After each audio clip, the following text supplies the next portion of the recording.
Welcome back to Fantasy Football by Committee, powered by Flurry Sports.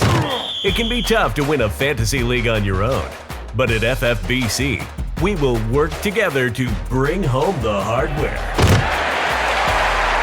Hosted by Zach Bruner and the rest of the Flurry Sports crew, we will give top-level analysis, answer your questions, and, well, go off on other tangents. That was after I tried to get ChatGPT to admit that 9/11 was an inside job, but it stood firm. It gave quite a few solid points that it was true. Welcome to Fantasy Football by Committee. The show starts in 3, 2, 1.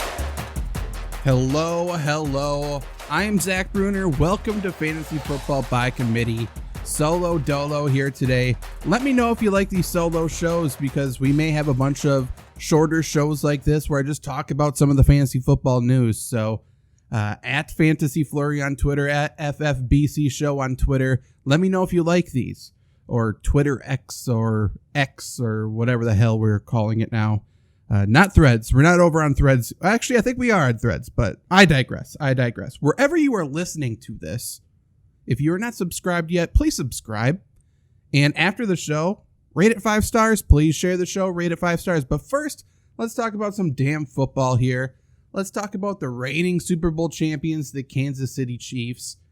This is an offense that is expected to be one of the best in the NFL once again, for good reason. I mean, we got Andy Reid, the best offensive mind of the game. We have Patrick Mahomes, arguably the best quarterback in the game. We got a bunch of good weapons. The offensive line's all right. This is going to be one of, if not the best offense in the league, which is great for fantasy football, obviously. But with such a premier passing attack, we don't even really know who the wide receiver 1 is. Well, we kind of do. Travis Kelce is the wide receiver 1. I'm not sure why we want to think it's somebody else. I mean, he is the tight end, but he is the wide receiver 1. He puts up wide receiver numbers. So whenever we talk about who's the wide receiver 1 for the Kansas City Chiefs, let's start there. Travis Kelce is the wide receiver 1. We're talking about the wide receiver 2. Who's the wide receiver 2? And everyone's super jazzed, super excited about Kadarius Toney, because people think he is going to be a featured player in this offense. He is going to be a focal point because there aren't these other wide receivers. Again, Travis Kelce is that, but I digress. So Kadarius Toney has received a bunch of hype this year, entering his third year in the NFL. However, news out of training camp for the Kansas City Chiefs: Kadarius Toney suffered a knee injury. Surprise, surprise. He actually had a cleanup procedure on his knee this offseason. He tweaked that exact same knee. So, surprising? No. Concerning? Yes. He's expected to be back in time for week 1. That's fantastic. That is, like 6 weeks away at this point? I'd hope so. Kadarius Toney played 10 games as a rookie for the Giants. He played 9 games in total last year, some for the Giants, some for the Chiefs. With the Chiefs, he averaged 2 catches per game, 24.4 receiving yards per game in the regular season. Some rushing stats as well. In 3 playoff games, obviously they went on to win the Super Bowl. In 3 playoff games, a total of 7 receptions, 50 yards, and a touchdown through the air. He's a great special teamer. Can't trust that, especially now with the new rules. Okay. That doesn't seem very good. I don't know about you. That doesn't seem very good to me. Kadarius Toney also has 4 career games. 4. Where he has been targeted more than 5 times. Is that because he's not a good player? No. Anything I say here, trust me, Kadarius Toney can ball. He is a good fucking player. He's a very, very good player. However, he has 4 games where he's received more than 5 targets. Why? Because he's never been a true part of those offenses. Why hasn't he been a true part of the offense if he's that skilled? Because he can't stay on the field. Sure, the Chiefs have some plays drawn up for him. How many of those players are they going to be running in training camp and practicing?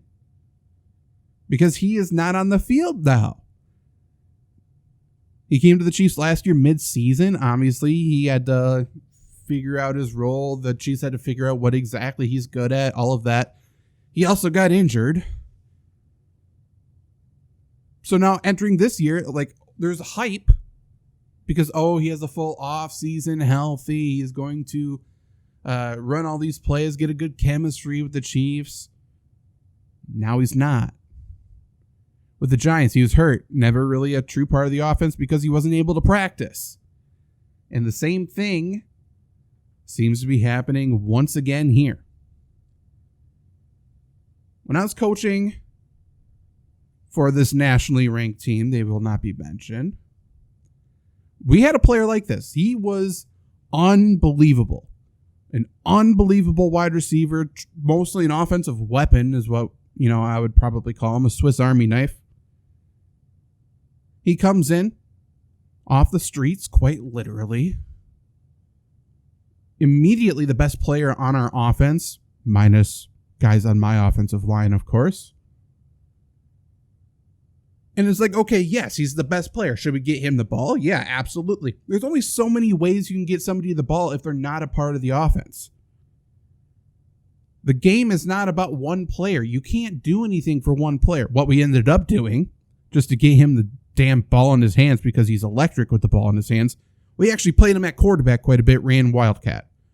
Chiefs aren't going to do that. They got Patrick Mahomes. They're not going to do that. It makes no sense. So now, this guy who can't practice, he's always injured. Sure, he's talented, but he's always injured. How much work are we going to give him? If he's always injured, are we going to give him a ton of work? No, because he's going to break down. Can we give him a lot of work? No, because we haven't ran the plays that he's practicing. So when all this hype comes out about Kadarius Toney, hype that's not even really dying with this injury, because, he's going to be back by week 1, so everybody thinks it's fine. Let's pump the brakes. Let's pump the brakes on a per snap basis, on a per target basis, on a per touch basis. Kadarius Toney could be fantastic this year. For fantasy football, at best, he's going to be inconsistent. I don't know about you, but I can't have a player on my team that's inconsistent. That inconsistent. Because when am I going to play him? I'm never going to trust to play him. He's going to go off on my bench. I'm going to be upset that he wasn't in my starting lineup. I'll put him in the starting lineup in a matchup that looks too good to pass up on. He just went off, and he'll see one target.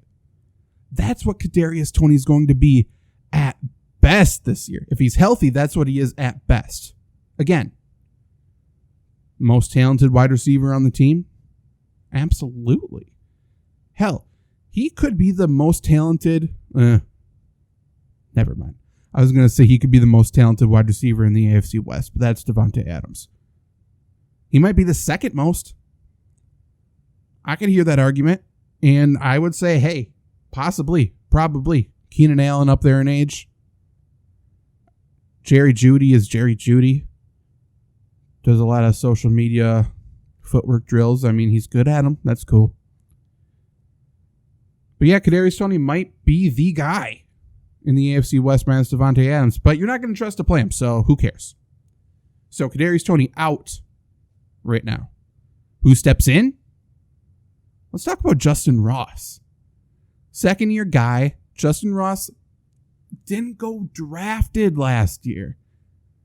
This is a guy like, he could slip to the mid rounds, maybe the late rounds, I guess. I mean, his injury concerns are real, but boy, all of the talent in the world, so someone's going to get him. He goes undrafted. And then who gets him? Who picks him up? The Kansas City Chiefs. Imagine that. The rich get richer. This is a guy who has all the talent, man. He's 6'4", amazing physical tools. He actually projects to be a wide receiver a lot like Mike Williams. From a physical standpoint, from a skill standpoint, Mike Williams obviously has durability issues of his own. Justyn Ross in a different category from that. Just time after time after time, he keeps getting hurt. He keeps having injuries, serious injuries, not boo-boo, he's hurt, like spine stuff. He missed all of last year with a foot procedure. But all of these things kind of seem unrelated. And with them being unrelated, usually at some point you kind of break this trend. You break this string of bad luck. If I have a head injury, a knee injury, and then all of a sudden I pull my pec, am I injury prone? I guess maybe. But at least they're not all strung together. They're not all related. It's not this degenerative, specific thing that's going to keep bothering him. He could be completely healthy this year. We do not know. What I do know is this is a guy who had 1,800 yards and 17 touchdowns his first 2 years in college. Then he has a spine issue, misses the entire year. His final year of college, he is working his way back to full speed. And, oh, by the way, he doesn't have Trevor Lawrence throwing to him, which, that sucks. Trevor Lawrence no longer is quarterback. So he did not have a great year. Massive steal as an undrafted free agent. Massive steal. And now, Justyn Ross is seeing snaps as a starting wide receiver for the Kansas City Chiefs on the outside. Incredible. Incredible. We will talk about where all of these guys are going in drafts in a second too, by the way. But with his talent, it makes perfect sense that he is getting, starting snaps as a wide receiver. Again, it's going to be a process. He has missed a lot of football over the past several years. They have to see if he can be trusted to stay on the field, see what he can do. But right now, what he's doing is making highlight after highlight. He's getting starting snaps at outside wide receiver along with MVS, Marquez Valdez-Scantling, and Rashee Rice. Obviously, Rice a second-round pick this year. Sky Moore, second-year player as well, is basically locked down the slot job from what it seems. I just named a lot of players. Coming into last year, obviously, if you listen to the Flurry Sports podcast, we talked about it at the time, even. People were saying the Chiefs may not be very good because of their offense. What? Tyreek Hill no longer there. They don't have the wide receivers. The passing attack's going to suffer. What are we talking about? And now, this wide receiver group is crowded. I didn't even name Richie James. Richie James is there. He is a very talented player. He was balling for the Giants last year. He is the fifth guy? Maybe? I'm not even counting Travis Kelce as the wide receiver 1 at the current moment, which he is. This is a crowded room. This is a wide receiver core that is improved from last year greatly. Juju Smith-Schuster leaves. Who cares? As a group, they are more talented. They are better this year, as long as the majority stay healthy. Again, people are hyping up Kadarius Toney because they think he is the only guy in the room. They think he's going to be featured because he is unbelievably talented and nobody else is, essentially. It's Kadarius Toney, Travis Kelce, and a bunch of guys. Not true. Kadarius Toney, great wide receiver. So is second-round pick Rashee Rice. Was Sky Moore a very early second-round pick?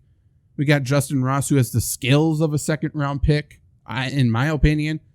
Marquez Valdez-Scantling, they're paying, around $10 million per year? They got guys here. They have guys here. They're invested in this wide receiver core. And they're all going to see targets. Mecole Hardman also out the door, obviously. That didn't really hurt them a ton last year when he was out. This is a wide receiver core that's improved.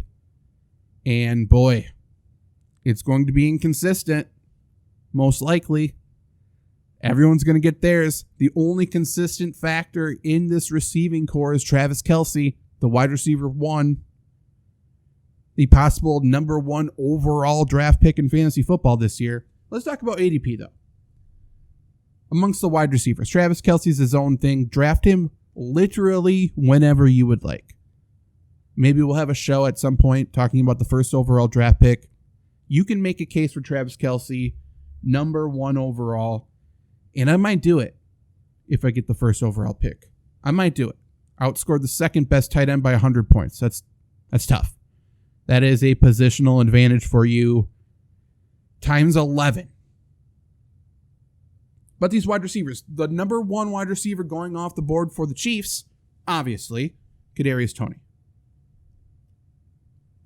Kadarius Toney is going as wide receiver 35, 82nd overall in PPR leagues.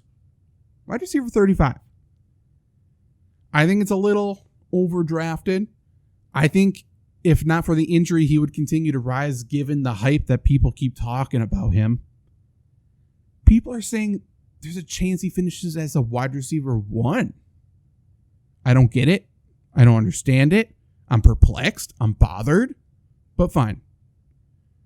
Overdrafted, though. And then the rest of these guys. Sky Moore is the second wide receiver off the board. Wide receiver 56, 139 overall. This year's second round pick. Rashee Rice, wide receiver 68, 189 overall. MVS, wide receiver 76, 215 overall. Who's next? Richie James, wide receiver 132. It makes sense, I guess. He had a good year last year, relatively. So people are looking at, last year's points, and I'm sure that's factored into a lot of people's models for projected 2023 points. But the final wide receiver, the 6th Kansas City Chiefs wide receiver off the board, is Justyn Ross, wide receiver 141 in fantasy data ADP for PPR leagues. Wide receiver 141. Again, he's getting snaps as the wide receiver 1 on the outside in training camp. He was an 1,800-yard guy his first 2 years in college. 6'4", built like Mike Williams. Has all of the athletic tools. He's an absolute dog. He can win those 50-50 balls. He gives the Chiefs something they have not had in a very, very, very long time. So who's the best value out of these Kansas City Chiefs wide receivers? I mean, it's pretty clearly Justyn Ross. This is a no-risk, all-reward pick, which is the case for, kind of a few of these guys. I mean, even Sky Moore, the second wide receiver off the board for the Chiefs, wide receiver 56, 139 overall. That's late in your draft already. That's late in your draft.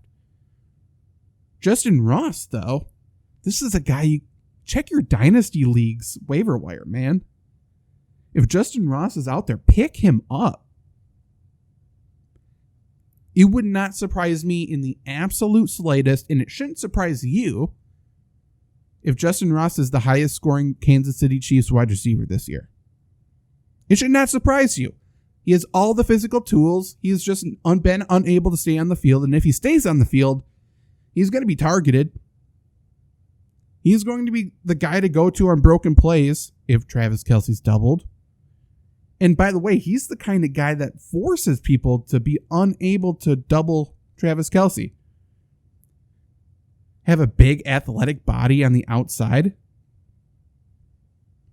That's big, man. It's like MVS, except for he can play football.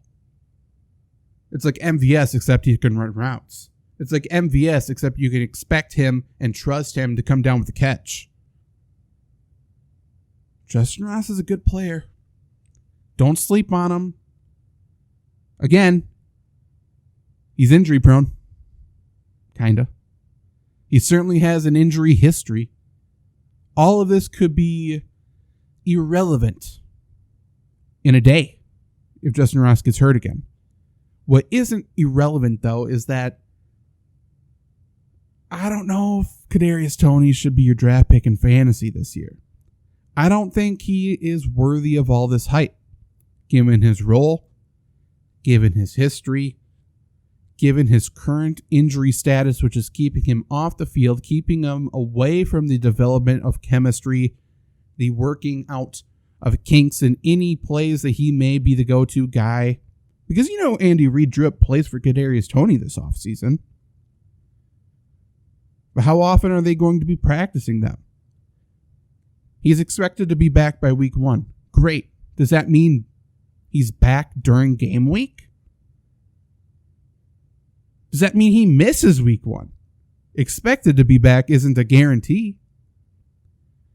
There is just other players that you can target than Kadarius Toney. Given the value, because that's what everything is for fantasy football, relative to where you are drafting them, relative to what you give up, I'd rather have Sky Moore at wide receiver 56 than Kadarius Toney at wide receiver 35. I'd rather have Rice at wide receiver 68 than Kadarius Toney at wide receiver 35. And I absolutely would love to have Justyn Ross at wide receiver 141, just picked up off your waiver wire. And again, if you are in a dynasty league, please look to see if he's out there. Please do that for me. Now, if people get hurt, things get messy. I don't think MVS is ever going to be trustworthy, but Richie James is also a guy to keep your eye on. He can play. That's all I got here for today. Went a little bit longer than I thought it was going to, so apologies for that. I think a lot of these shorter fantasy news podcasts might be around the 10 to 15 minute mark typically. A little longer today. A lot of wide receivers for the Chiefs we had to talk about, obviously. So again, please share the podcast. And please rate it 5 stars. And subscribe if you're not yet. During these first few weeks of the podcast leading up to football season, it's a massive, massive, massive help if you rate the podcast, share the podcast, because it helps us rise the charts. So please do that for me. Also, go to the Fantasy Football by Committee Facebook group. Join the group. That's a group where you can post. It's not just us. So you can post there, ask questions all year long, and you will receive answers from us, answers from other people in the community, and you can answer other people's questions as well. If you are a aspiring fantasy football analyst, that's a great way to get your name out there, so definitely do that. Additionally, obviously, again, follow us on Twitter, FFBC Show. And if you're listening to this on Tuesday, July 25th, or Wednesday, the 26th, we will be live Wednesday evening on the Flurry Sports YouTube, Twitch, Facebook, and on my Twitter at Fantasy Flurry. We will be live. I believe we will be talking about strength of schedule by position. So join us live, 7 p.m. Central. You can ask fantasy questions. We'll answer you live on the show. You could just hang out and hear the podcast live or see our beautiful faces, obviously. But if you're unable to tune in, just know it will be on this podcast stream as well, and that is why you need to be subscribed. But that's all I got for you today. We will be back tomorrow. Goodbye.